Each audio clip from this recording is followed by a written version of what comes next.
మొదటి పేతురు 5:6 1 Peter chapter 5:6. దేవుడు తగిన సమయమందు మిమ్మల్ని హెచ్చించినట్లు ఆయన బలిష్టమైన చేతి కింద దీన మనస్కులై ఉండడి.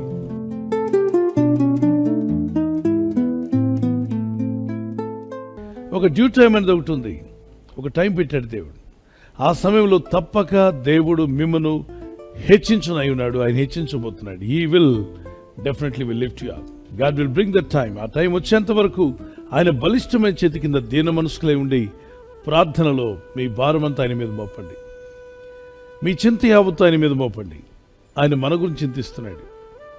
మనం తొందరపడడం వల్ల దేవుడు మనకిచ్చే హెచ్చు, దేవుడు మనకిచ్చే ఆ దీవెన, ఆశీర్వాదానికి మనం దూరమయ్యే అవకాశం ఉంది.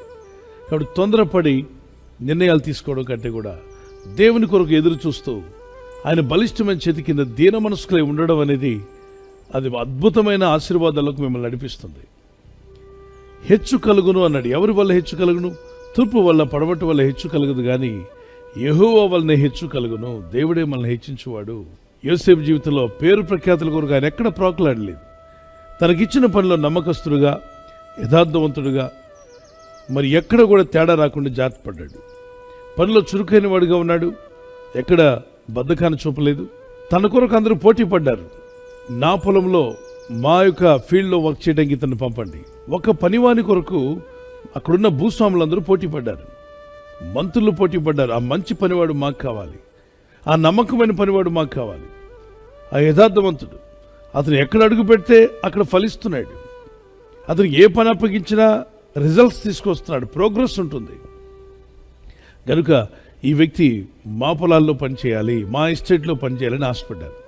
అంటే చూడండి, ఒక ఫెయిత్ఫుల్గా ఉన్న వ్యక్తికి ఎంత డిమాండ్ ఉందో. నమ్మకంగా, హానెస్ట్గా ఉండి పనిచేస్తున్న వారు కావాలని అన్ని కంపెనీలు కోరుకుంటున్నాయి. ప్రపంచంలో ఒక బిజినెస్ మ్యాన్ కావచ్చు, ఒక వ్యాపారి కానీ, ఒక ఉద్యోగి కానీ, ఒక దైవ సేవకులైనా, మరి ప్రపంచంలోని ఎవరన్నా కావచ్చు, ఏ ఫ్యాక్టరీ అయినా ఎవరిని కోరుకుంటున్నారంటే నమ్మకస్తులైన వారిని. ఇంకా దేవుడు కూడా అదే కోరుతున్నాడు. నమ్మకస్తులైన వారికి మెండైన దీవుల్ని ఇస్తానని కూడా దేవుడు వాగ్దానం చేశాడు. ఆయన సన్నిలో తగ్గించుకొని ప్రార్థనాపూర్వకంగా మనం ముందుకు వెళ్తున్నప్పుడు ఆయన యందు భయభక్తి గల వారి కొరకు ఆయన దాచి ఉంచిన మేలులు ఎంతో గొప్పవి. ప్రతి చెట్టుకు ఒక కాలం పెట్టాడు, దాని ఫ్రూట్స్ వచ్చే కాలం. అలాగే ప్రతి మనిషి ఫలించే రోజు ఒకటి రాబోతుంది. వింటున్న నా సహోదరి, ఇన్నాళ్ళు ఎదురు చూస్తున్నావేమో. ఇదిగో ప్రభు నీతో మాట్లాడుతున్నాడు. నీవు ఫలించే రోజు రాబోతుంది. నీవు హెచ్చించబడే రోజు రాబోతుంది. నీవు వర్ధిల్లే రోజు కూడా రాబోతుంది. ఆ రోజు త్వరలోనే పరిశుద్ధాత్ముడు నీకు దయచేయునుగాక. యవనస్తులకు సమయం పెట్టాడు దేవుడు. తప్పక దేవుడు మిమ్మల్ని హెచ్చించే రోజు రాబోతుంది, వస్తుంది, వచ్చి తీరుతుంది. ఆమేన్. మీ పిల్లల విషయంలో మీరు ప్రార్థిస్తున్నారా? దేవుడు హెచ్చించే రోజు రాబోతుంది. మీ కుటుంబ విషయంలో ప్రార్థిస్తున్నారా? దేవుడు మిమ్మల్ని హెచ్చిస్తాడు. మీ వ్యాపారంలో, ఉద్యోగంలో, పొలం పనిలో, మీ చదువుల్లో దేవుడు మిమ్మల్ని హెచ్చించే రోజు రాబోతుంది. అంతవరకు విశ్వాసంతో కనిపెట్టుకొని ఆయన బలిష్టమైన చేతి కింద దీన మనస్కులై ఉందాం. అనుదిన ప్రార్థన మానద్దు, అనుదిన వాక్య ధ్యానం మానద్దు, అనుదినము దేవుని ప్రేమను పంచుట మానద్దు. మనం పొందుకున్న మేళ్లను ప్రకటించక షేర్ చేసుకోకుండా మానద్దు. మనకున్న విశ్వాసాన్ని షేర్ చేద్దాం. వారు నమ్మినా నమ్మకపోయినా మనల్ని రక్షించిన ప్రభు ఇచ్చిన రక్షణ భాగ్యాన్ని మనం వివరిద్దాం, దేవుని స్తుతిద్దాం, ఇతరుల కొరకు ప్రార్థన చేద్దాం. ఆయన బలిష్టమైన చేతి కింద దీన మనస్కులై ఉన్నటువంటి మీ జీవితాలు త్వరలోనే హెచ్చించబడే రోజు వచ్చునుగాక. Shall we pray? ప్రార్థన చేసుకుందాం. Lift up your hands and pray. పరిశుద్ధుని నామములో ప్రార్థన చేస్తున్నాం. మా తండ్రి, నీ ప్రజలందరూ కూడా ఈ సమయంలో ప్రార్థిస్తూ ఉండగా ఈ వాగ్దానం విని ఎవరైతే ప్రార్థిస్తారో వారి జీవితంలో ఆశ్చర్య అద్భుత కార్యములు జరిగించేవాడు నీవేనాయన. మాకు తూర్పు నుండి, పడమటి నుండి హెచ్చు కలగదు, కానీ తీర్పు తీర్చువాడు నీవే. మమ్మల్ని హెచ్చించువాడు కూడా నీవే ప్రభా. నీ యందు భయభక్తి గల వారికి మీరు దాచి ఉంచిన మేలు ఎంతో గొప్పవి. అయితే తగిన సమయం ముందు ఒక సమయాన్ని పెట్టావు. In due time you are going to give it to us, father God. అయ్యా, తగిన సమయం ముందు నీ ప్రజలందరూ హెచ్చించబడలాగున నీ బలిష్టమైన చేతి కింద దీన మనస్కులై ఉండేటువంటి కృప, సహాయము నీ ప్రజలందరికీ ధారాళంగా దయచేయండి.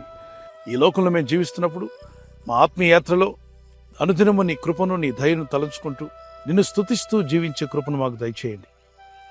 మీరెక్కల చోటున మమ్మల్ని కాచి కాపాడారు, ఇక ముందు కూడా మమ్మల్ని కాపాడబోతున్నారు. ఈ రాత్రి నెమ్మదితో పండుకొని సురక్షితంగా కాపాడబడినట్లుగా నీ అగ్ని కంచి వేసి మమ్మల్ని కాపాడండి. ఈ వాగ్దానం మా పట్ల నెరవేర్చునాయన. ఒక దినమున మీరు మమ్మల్ని హెచ్చించబోతున్నారు, ఆస్వాదించబోతున్నారు. ఆ దీవెనలు ఈ యొక్క వాగ్దానం విని ప్రార్థించేవా ప్రతి ఒక్కరికి మీరు దయచేస్తున్నారని నమ్ముచు క్రీస్తు యేసునందు వేరుపారి నీ రాకడికి సిద్ధపడే కృప వీరందరికీ దయచేయమని నజరేయుడైన యేసు క్రీస్తు పరిశుద్ధ నామములో అడిగి వేడుకుంటున్నాను పరలోకపు తండ్రి, ఆమేన్. ఈ వాగ్దానం మీతోనే ఉంచుకోకుండా మీకు తెలిసిన ప్రతి కాంటాక్ట్కి షేర్ చేయండి. Good night. God bless you.